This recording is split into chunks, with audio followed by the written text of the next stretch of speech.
আসসালামু আলাইকুম সবাইকে। আশা করি সবাই ভালো আছেন। অনেক দিন পর চলে আসলাম আরেকটা নতুন ব্লগ নিয়ে। এবারের ব্লগটা একটু ভিন্ন।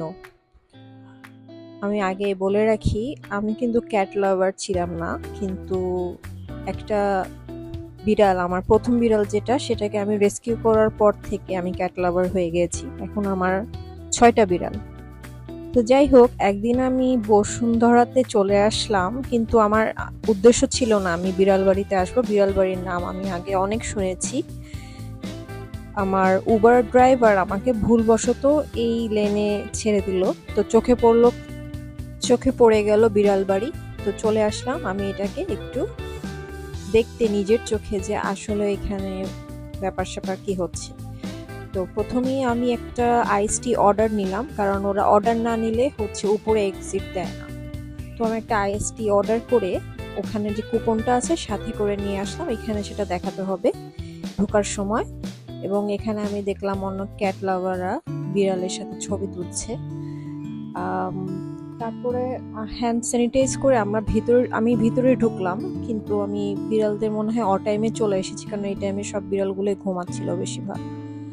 একটা জিনিস আমার খুব একটু কষ্ট লাগলো, সেটা হচ্ছে এখানে অনেকগুলো বিড়ালই অসুস্থ ছিল। যেহেতু এটা একটা ক্যাট শেল্টার, এখানে রেস্কিউ করা ক্যাটগুলো অবশ্যই সুস্থ থাকে না, অসুস্থ অবস্থায় থাকে। তো এখানে অনেক বিড়ালগুলোই অসুস্থ ছিল, ওদেরকে দেখে আমার অনেক খারাপ লাগছিল। আমি অবশ্যই বিড়াল বাড়ির যে উদ্যোক্তারা আছেন ওনাদেরকে অনেক অনেক অনেক ধন্যবাদ জানাই, যে আপনারা এত বড় একটা উদ্যোগ নিয়েছেন, অসহায় বিড়ালদের জন্য চিন্তা করেছেন। এটা কয়জন করে? স্পেশালি আমাদের সমাজে খুব কম মানুষই আছে এত বড় উদ্যোগ নিতে পারবে। হয়তোবা অনেকে চাচ্ছে, ইচ্ছা আছে, কিন্তু ফাইন্যান্সিয়ালি সবার ক্যাপাসিটি নাই। সো যাই হোক, এখানে সব কিছু দেখে অনেক ভালো লাগলো। ওদের জন্য খুব সুন্দরভাবে, যাতে ওরা আলো বাতাস পায়, সেভাবে খুব সুন্দর আর্কিটেকচার আমার কাছে খুব ভালো লেগেছে। এবং যেসব বিড়ালগুলো অসুস্থ ছিল তাদের জন্য সেবার জন্য একজন ছিল, সে হচ্ছে তাদেরকে মেডিসিন দিচ্ছে। আমি আর খুবই প্রশংসা করছি আপনাদের জন্য, আমি অনেক দোয়া করছি আপনারা আরো ভালো কাজ করুন ওদেরকে নিয়ে। আমারও একটা স্বপ্ন আছে, আমি এরকমই একটা কিছু করব ইনশাল্লাহ। এখানে টোটাল 60টা বিড়ালের মতো আছে, আমাকে এখানে যারা স্টাফরা আছে তারা বলল।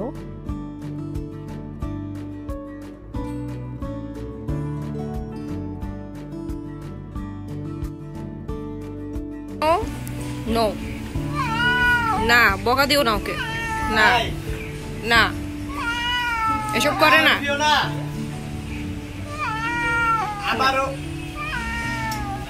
দুঃখের কথা বলতেছে, দুঃখের কথা বলতে বলতে আবার ঝাঁপ দিও না।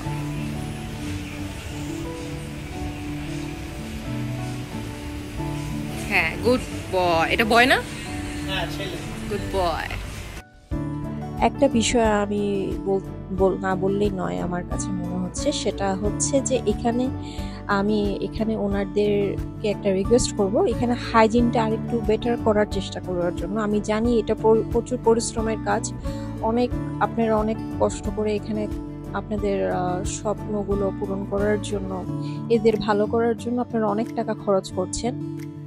কিন্তু আমার কাছে মনে হচ্ছে যে এখানে যেই লোক আপনারা রেখেছেন, আই থিঙ্ক আপনারা এখানে যদি আরেকটু বেশি বেশি হাইজিনটা মেনটেন করার জন্য, ওদের লিটারগুলো ক্লিন করার জন্য ব্যবস্থা করেন, তাহলে খুব ভালো হয়। তো ওনারা আমাকে বললো ওনারা দিনে 3বার লিটার ক্লিন করে। যেহেতু এখানে 60টা বিড়াল, আমার মনে হয় আরেকটু যদি বেশি করা যায়, তাহলে বিড়ালদের জন্য ভালো হবে, যারা এখানে আসবে তাদের জন্য ভালো হবে। আর অসুস্থ বিড়ালগুলোকে যদি আপনারা একটু আইসোলেট করে রাখতে পারেন তাহলে আরো ভালো হয়, কারণ বাইরের থেকে যারা আসছে এবং যারা ওদেরকে দেখে চলে যাচ্ছে, তারা কিন্তু জার্মটা বহন করছে।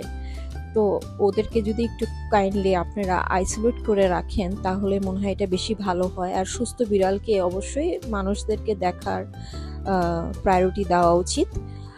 আশা করি আপনাদের এই ব্লগটা ভালো লেগেছে এবং আমার ইনফরমেশনগুলো আপনাদের কাজে লাগবে। ইনশাল্লাহ নেক্সট ব্লগে দেখা হবে। এখন আমি চলে যাচ্ছি। আপনারা সবাই ভালো থাকবেন। আল্লাহ হাফেজ।